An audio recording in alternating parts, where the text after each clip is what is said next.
share ko lang experience ko as a nurse dito sa US. Pagdating sa work, syempre magbibigayan ng mga assignment.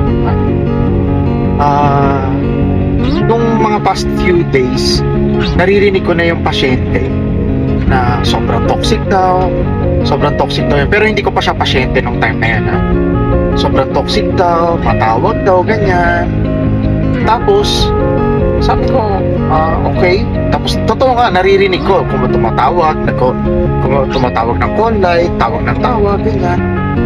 Tapos ngayon, ako nung time ko na, napunta na siya sa akin. Tapos nung napunta na sa akin yung pasyente, biglang sabi ko, sige, bahala na kung tumawag to ng tumawag, hindi na lang ako magre-reklamo, sabi ko sa sarili ko. Tapos hanggang sa umabot sa point na nung time ko, knock on wood, pero the whole night, hindi siya tumawag. Sinisilip ko siya, okay lang daw siya, kinakamusta ko, okay lang daw, ganyan.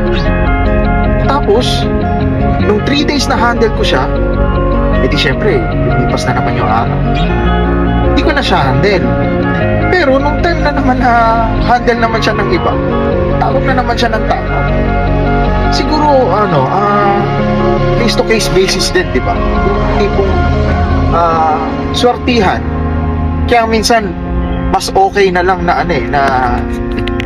wag ka na lang magreklamo kung ano ibibigay sa'yo na assignment. Di ba? Kasi, pagka nagreklamo ka, parang minsan na mas napapasama pa eh. Wala lang, yun lang yung base sa experience ko. Just wanna share. Thank you.